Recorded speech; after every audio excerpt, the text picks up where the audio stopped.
called The Nectarian Ocean of the Holy Name by Sachinandana Swami.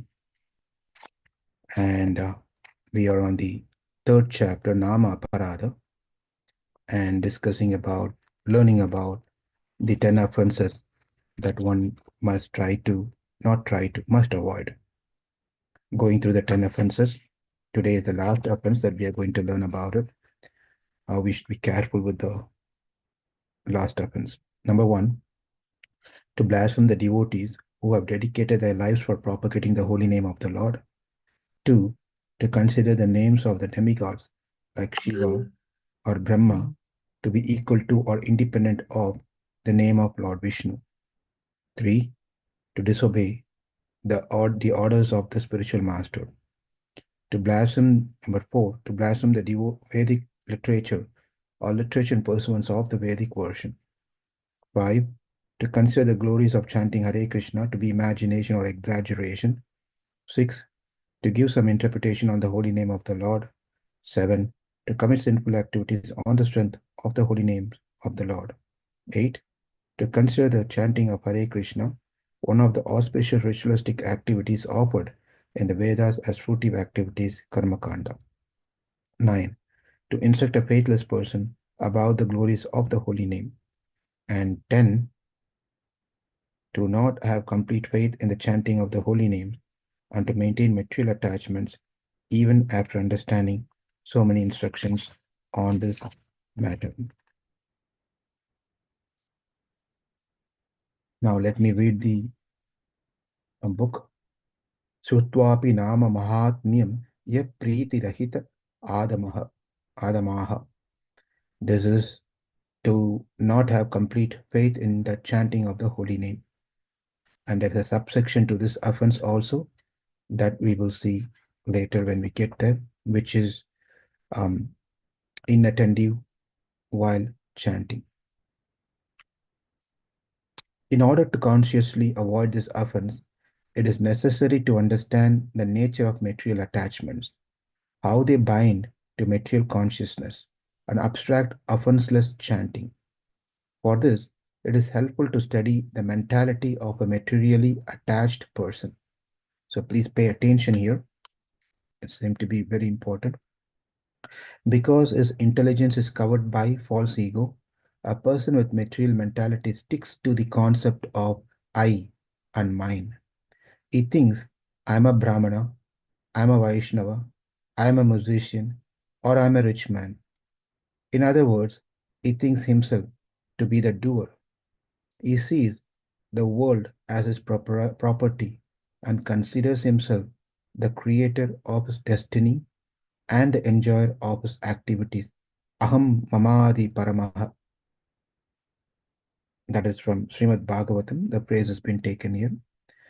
He thinks to be his own protector and maintainer and lives in the conception of this is my position, my wealth, my wife, these are my brothers, my sons, and my daughters.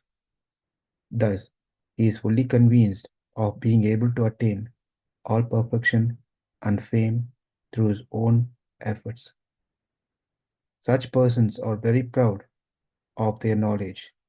They consider themselves to be the Lord and Master and believe that they are able to increase and expand art and science by their own intelligence.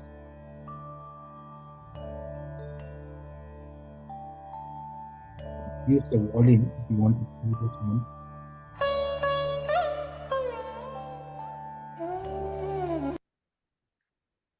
Yeah, it was a little loud. It's nice to have it is loud. We can reduce the volume if you want to play. Reduce it, please.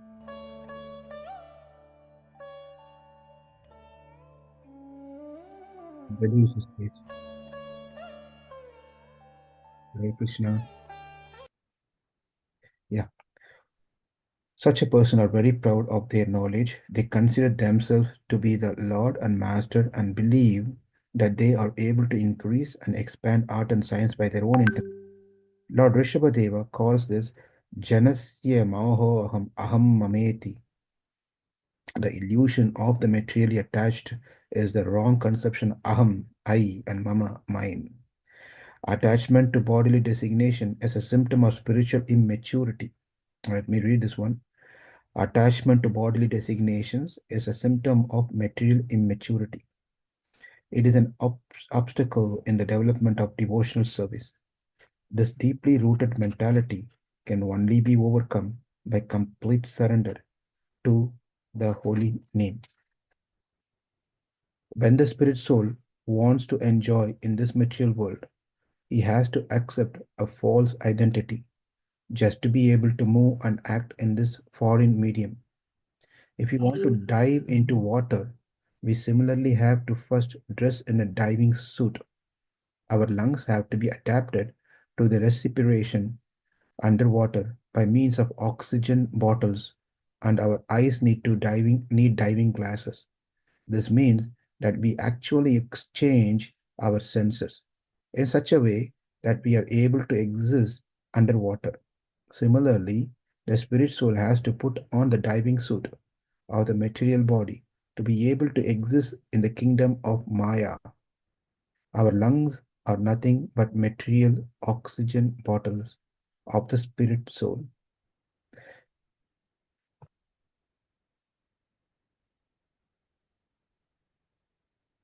In one of his ecstasies, Lord Chaitanya impressively expressed this point. My dear friends, unless I serve the transcendental form, qualities, and pastimes of Sri Krishna, all my days and all my senses will become entirely useless. Now I am uselessly bearing the burden of my senses, which are like stone blocks and dried wood.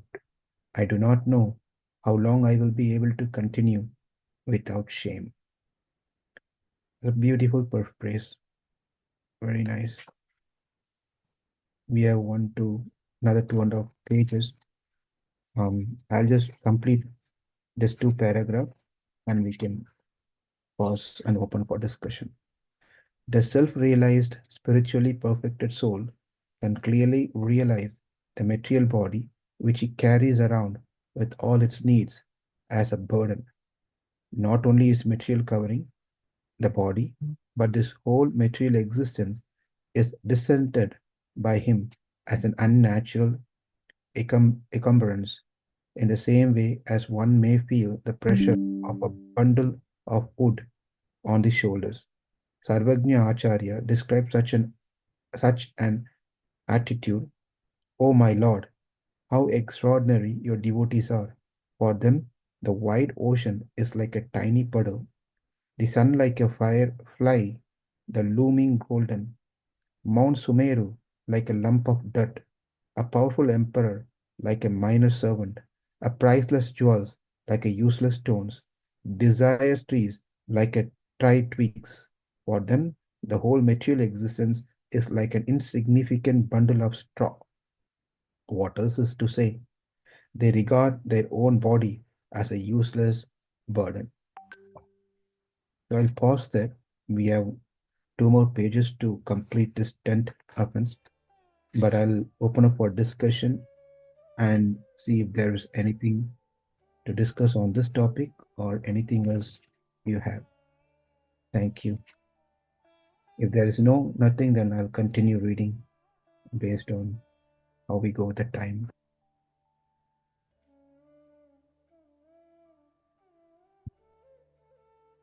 Any discussions? Hare Krishna, Prabhu. Yes, Hare Krishna. Uh, Prabhu, I was thinking about this, Prabhu. I wanted to ask this question. Like in the Mahabharata war, right, Prabhu? Like Dronacharya was killed, in the way that Yudhishthira told that an elephant named Ashwatthama died, right? Like in a very low tone. Mhm. And then Dronacharya gave up the weapons, and then Drishtadyumna killed him, right? Um, it was actually unfair, right, Prabhu? Like the way Dronacharya was killed. So was that indirectly, uh, a karmic response where the Pandavas' sons were killed, like, in the middle of the night by Ashwatthama. Okay.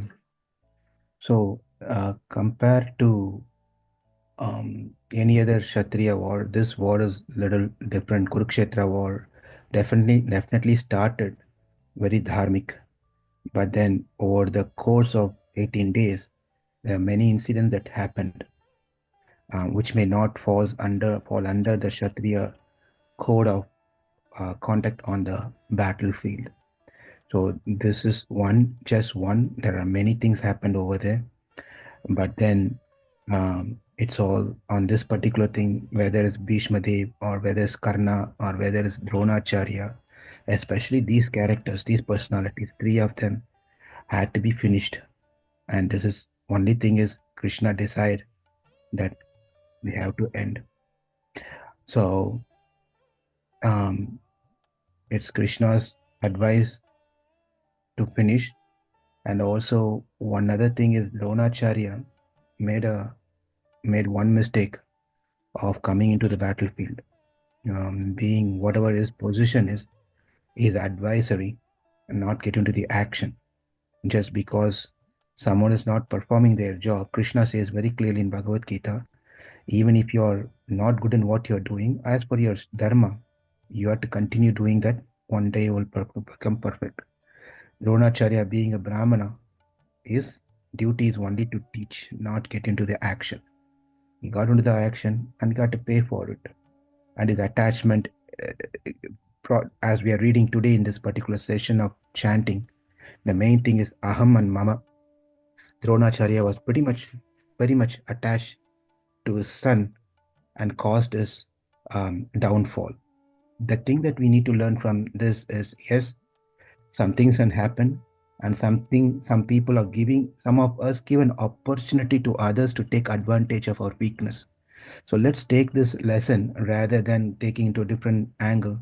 What do we learn from this is that no one can harm us unless we let them harm us. In this case, Dronacharya was attached to his son, which became a key that he gave to Yudhishthira Maharaj or Pandavas to finish his life. So whether our happiness or distress is not really based on how others teach us, how much we make them in a way that they can do things with my happiness and joy. So that's all we can take it from here. But yes, certain things in the Mahabharat war were not as per the code, but it all approved by Krishna. So whatever Krishnam Dharmam Sanatanam, whatever Krishna does, we just take it. It's for benefit for those individual and overall. That's all. Sure, Prabhu. Thank you, Prabhu. Hare Krishna. Yeah. But though the answer may not be convincing, that's Mahabharat. Many things can be questioned in Mahabharat, like how we can question Ramayana also. Why did Bhishma Dev and Dronacharya did not raise up and stop the whole episode on what Draupadi was going through? Many questions are there, but then certain things had planned and happened by Krishna's this thing. That doesn't mean to say that one does not have an individual choice to make decisions in their life. We can see the Mahabharata in different angles. So in this particular thing, that's how we take it. We take it this as no one can really make me happy or make me sad unless I let others to do so. If I give my secret key of my heart to others, then you duplicate and give the keys to others, 10 people. They're going to enter your heart and do whatever they want to do. So we have to make sure that we don't make duplicates of our heart and make others to rule our happiness and sadness. That's the message that we take it from Dronacharya's thing, where his attachment from today's session that we read caused him to fall down. And second point is dharma. He just came out of his dharma to get involved himself. That's not none of his business to do so. Yes, Prabhu. Sure, Prabhu. Thank you, Prabhu. Hare Krishna. Thank you. Hare Krishna Prabhu, Dandavat Pranam Prabhu. Yes, Hare Krishna. Prabhu, related question on this Aham Mameti. So, Prabhu, in the spiritual life, yeah, we have to be, really humble and say, yeah, we did not, we're not the doers. But in the material world, in order to survive and in order to thrive, Many times, we have to claim that, we have done this. Otherwise, if you don't claim, then somebody else will claim for us also, and then they will, they will kind of go ahead of us. If you want to really stay on top of the material world, we have to kind of live this double life. So what would be your advice, probably, like, how do we deal with this? So when you're doing this in the material world, should we just, seek forgiveness from Krishna that, yes, I'm doing this just to survive in my job, or, to thrive in my job, but really I'm not, we should not think in that way. Or how do we deal with it, Prabhu? It seems like a double standard to me. Yeah. Nice question. There's nothing double standard here. We apply the same principle here. The thing, the thing here is, when we are doing, whether it's a laukik, whether it's a worldly job or Vaidika dharma, whether it's a laukika dharma or Vaidika dharma, we still follow the same principle of what Krishna is saying in Bhagavad Gita and Bhagavatam teaches us on aham and mama. But here's the thing, and we say aham and mama, it is not to remove our identity totally from us. We should continue that I am existing, and some things, whatever I have, belongs to me in service of Krishna. The I, working as a researcher, as a professor, as an engineer, as a doctor, I am working this as a service to Krishna. In that service, as you can see, that sometimes the temple president or temple authority, though they are doing in the service, they always uh, it appears for external people that they are very egoistic, they are very possessive, but it's not so, because in the leadership role, you got to do certain things. You got to show that to the world that you're responsible to do the service. Therefore, sometimes you have to be harsh, sometimes you have to be soft. But that does not mean that person becomes egoistic. That is his role in service. Likewise, so let me go back there. As a temple authority, this temple belongs to me. That sense should also be there. Otherwise, that person is not going to take responsibility of doing anything to the temple. Anyone, a terrorist can come inside, and the temple president can tell that this doesn't belong to me. You can do whatever you want. No, this temple belongs to me, Krishna belongs to me, devotees belongs to me. Why? Because Krishna has entrusted me as an caretaker of this temple. Krishna has entrusted me this body to take care of this body in service of Krishna. Krishna has entrusted me, my wife, my daughter, in service of Krishna. So I have to take care of.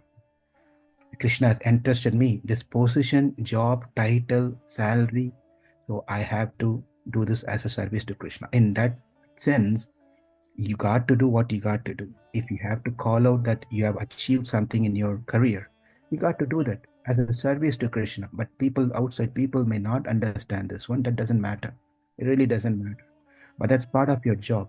But when the problem comes, when you get attached to that, take it in, you internalize that thought as you are the achiever, you are the doer. That's what Krishna is saying. Don't do that. You still have to be doing as I. You still have to take responsibility of the task that you're taken as mama, but then you're doing this as a service to Krishna internally. But that changes, internal consciousness changes to aham and mama, that I am the one without minus Krishna. Krishna is telling, don't get into that program, if that makes sense. Yes, Prabhu. Yeah, makes sense, Prabhu. But Prabhu, so how do we really practice it? I mean, it's very hard. Like, because when we are thinking in that way, like, mind always, wants to take credit. So how do we get into that mood that everything is just for Krishna and I'm not really the doer, no matter what that job is. That is why we constantly trying to stay in Krishna consciousness. We are starting our day with chanting, and as we drive to work, we are trying to hear to some lecture or things, and we constantly try to stay in touch so that thought doesn't go away. It's not that morning we are done at 6 o'clock, 7 o'clock, back and keep the Krishna consciousness out and go away. We carry Krishna consciousness with us. So that is something that we internalize, constantly remembering Krishna in some way or the other. We keep telling to our mind when praises come, especially, we have to remind ourselves. That is where the difference comes between others and us. We are practitioners and will continue to be practitioners for the rest of our life until our deathbed. This is something that we have to work as a group and constantly keep telling our mind, don't get deviated from our thought of Krishna consciousness, that aham and mama. Don't get attached to that one. Aham, Krishna's servant. Mama, I am property of Krishna. That we have to keep telling to our mind. There's no other special way or secret other than this one.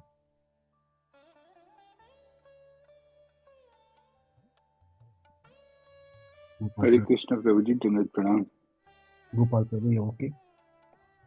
Yes, Prabhu. Thank you, Prabhu. Hare Krishna. Let's all try. It will work. Hare Krishna Prabhuji. May I ask a question? Yes. Is Prabhuji, this question is not in regards to the chanting, but like in general, I wanted to ask. We had one discussion during the Gita class, and in that one request was like, what are the 16 samskaras, and like how can we start doing those things in life? Because Prabhupada has mentioned like out of 40 samskaras, 16 sanskaras are the main one. So, like, is there any way like we can at least get proper information about all the samskaras and way to do it? Yes. So I might have done a audio bite on that one, Samskaras. I need to check if I already have that. I can share it with you. I am sure that I've done for Vedic marriage. It may have all the 16 Samskaras, um, starting from Garbhadhana Samskara, going all the way Jata Karma, Oh, Annaprasna. You're talking about that one, right? yes, yes, Prabhuji, yes, yes. So I like, I mhm, might yeah, have already done that one. I let me look into that and share the link with you. Um, yeah, I think I've done that one. Let me look into and share the link with you all. Okay, okay, okay, Prabhuji, thank you so much. that may save some time here. Yes, yes, okay, It's a beautiful samskaras, very beautiful. Um, right from there are certain samskaras which we don't perform, but someone else performs for us. That is starting from our parents, and then when we die, it is our children who does the last one. yes, yeah. The And children, you, our children who does. Prabhuji, so Yeah. ideally we should be doing all those samskaras, but we have not been informed, or we are so much ignorant. Then, like, is there a certain way that we should do something now, or it is just like we continue from where we can start? There is always prayachita for everything, but the biggest prayachita and everything is already inclusive in our devotional service. Even though there are prayachitas are available, we'll just surrender to Krishna's lotus feet to forgive us for unable to uh, do what we are supposed to do in the past, and then promise and make sure that we'll continue at least doing what we can going from this point onwards. That can be done. Or there could be devotees who will tell, don't even worry about any of the samskaras, just chant Hare Krishna, and things all will be taken care. So it depends on how you want to take. I usually go with the first preference, because the second option is for those who are incapable or not able to do it. Then they can go with the second option. If you're capable of doing, your money, your energy, your age, everything is there, then you should try to do both the dharma, samanya dharma and vishesha dharma. Both has to be balanced. It's not only because once dharma is there, I'm going to give up the samanya dharma. Try to balance both and do both dharmas together. That would be the ideal way of doing. Vishesha dharma is for who are not able to do the samanya dharma for various reasons. Then they just stick on to vishesha dharma. Make sense? Yes, Prabhuji. Oh, thank Okay. you so much for sharing. Thank you. Hare Krishna. Hare Krishna.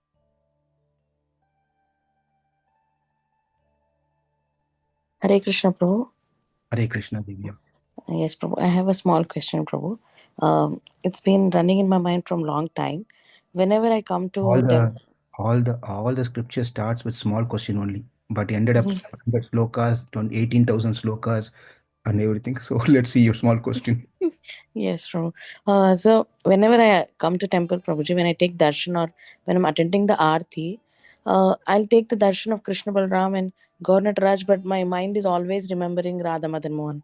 Like when I'm in the kirtan, I feel like I'm in the Hyderabad temple. Like, is it like I'm not able to like I'm connecting to Krishna Balram, but my mind is all whenever I'm taking darshan, I'm seeing the big altar of Hyderabad temple. So I'm not able to keep that out of my mind. So how can I start connecting to Krishna Balram? Because I'm here right now, but I feel like I'm missing the deities there. So I don't know, is the attachment or is just my mind is just remembering. So I'm a little confused with that point, bro. One time in Maha Bharat, Yudhishthira Maharaj was traveling a place and he came across a temple where there was a deity in dark color. It was one of the um, Durga. And then when he saw the dark color and the deity, he could not see the deity as Durga. He saw Krishna over there. His mind immediately started thinking of Krishna and worshipping that as Krishna himself. So your mood is perfectly all right. I don't see any issues or problems with that one. Um, I don't think even you have to try to remove that thoughts. Um, Krishna is manifesting. Krishna Balaram, Gaur Nataraj is manifesting in your heart as Radha Madan Mohan of Hyderabad, which is beautiful, which is very nice. There's nothing need to be thinking of differently. I don't see any issues with that. Okay, And, bro. and eventually, believe it or not, this is a consciousness we want to have. Whether we go to temple, whether we don't go to the temple, we are standing in front of the deity, we are not standing in front of the deity, it doesn't matter. In our heart, we have to, the thought of our deity should be there, our Ishtadevata, that has to appear in our heart, wherever we are. That is happening in your mind, in your heart. That's beautiful. Okay, bro. I hope I get develop love for Krishna Balram and Gaur Nataraj also, bro. Yes. Thank you, bro. They will give you that. Just pray to them. Yes, bro. They may appear, Krishna Balaram may appear themselves manifest in front of you as Radha Madan Mohan. Yes, Haribo. Thank you, bro. I was from long time. I was like, no, I have in front of Krishna Balram, but I feel happy also whenever I remember Radha Madan Mohan or Jagannath. Uh, that's how I'm connected from childhood. So thank you so much for clarification, bro. Absolutely no issues. Beautiful, Thank you. wonderful. Hare Krishna. Having aham and mama towards Krishna and Krishna devotees approved by Krishna. Thank you, bro. Hare Krishna, bro. Hare Krishna. Hare Krishna, Prabhuji, Dandavat Pranam. It's Hare Krishna Shant. Oh, sorry. No worries. Prabhuji, actually, this is the question from one of our virtual class kids, Prabhu. Anjali Mataji and Definitely not answer any kid's question. It's going to be a tough one. Yes, Prabhu. Anjali Mataji and I tried to answer the question, but yeah, I know like we get perfect answers from you. Prabhuji, the question is, we were talking about Lord Chaitanya's mercy in our classroom, and one kid asked, like, we chant Krishna's name, right, Prabhu? He was asking us a question like, when we chant, we know there is some benefit from chanting. And also, the kid was asking, if Muslims chant their God's name, will they get the same benefit? And if Christians chant their God's name, will they get the same benefit? What do we need to answer for this question, Prabhu? So, nice question. Nice question. There are two ways of answering this one. For the children, I would say, let's keep it simple. Answer is yes. Answer is yes. So, since it's coming from children, we'll just take one path here. Answer is yes. Whoever has a faith in God and they chant their name, God's name, they will get some benefit because the name they are calling mostly outside of Sanatana Dharma, the names are pretty much the secondary names, meaning it bases on now in Tirupavai how we saw that Alin Ilayai, Padmanabha, and Perumal, Nedumale, Male, all those different names, Narayana for that matter, all those different names is related to his function, how he functions. All knowing, all merciful, all compassionate, tolerance, creator, maintainer, destroyer. The Lord's name has different names based on these things. These are one category of names. Whether they are knowingly or unknowingly chanting, they're chanting the greatness of Lord. Therefore, they're going to get some benefit out of it. They're going to get benefit out of it. In their mind, that Lord may be with form, without form, but ultimately they are thinking of one supreme Lord. They call it with whatever name they are. But the name that they're calling with the God is all in relation to the God's function as all great, all merciful, right? So therefore, definitely they are going to get benefit out of it. Eventually, it may connect them to where they have to get to of personal form of Lord and chant more of personal names than the functional names. So answer is yes, they will all get benefit. Yes, Prabhu. Thank you, Prabhuji.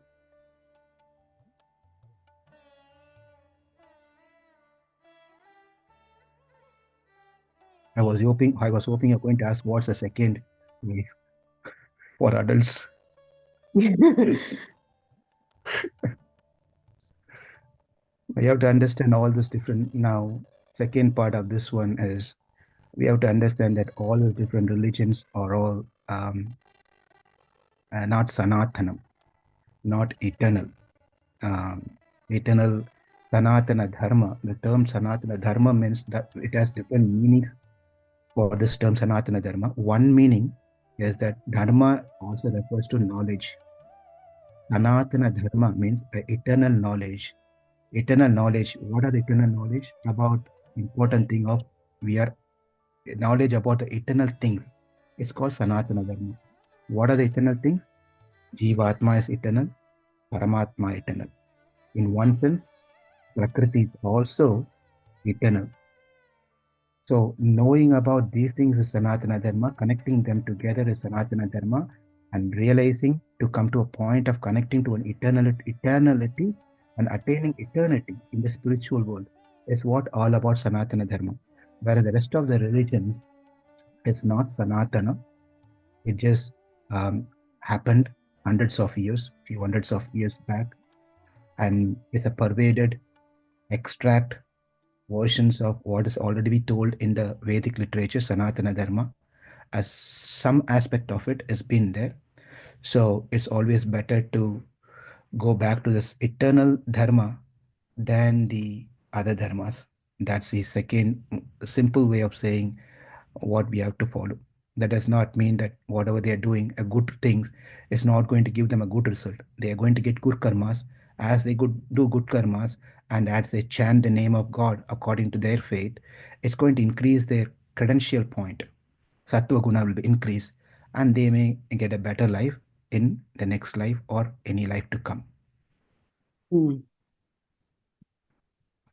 This will be too complicated for kids, so you may want to just skip that part. Yes, Prabhu. Yeah, Thank you. level to understand. Okay, Prabhuji. Thank you, Prabhuji. Hare Krishna. Hare Krishna. Anyone else?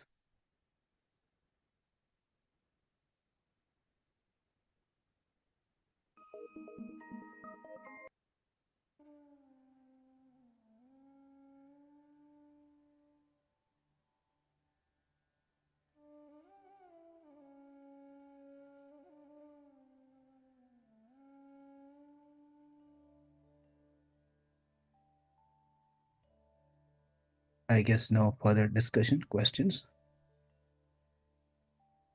Okay, there's nothing.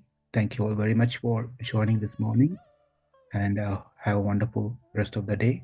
We'll meet again tomorrow, 5 Central. Hare Krishna. Hare Krishna, Prabhu. Hare, Thank you. Hare Krishna, Prabhu. Hare Krishna. Hare Krishna, Prabhu. Hare Krishna.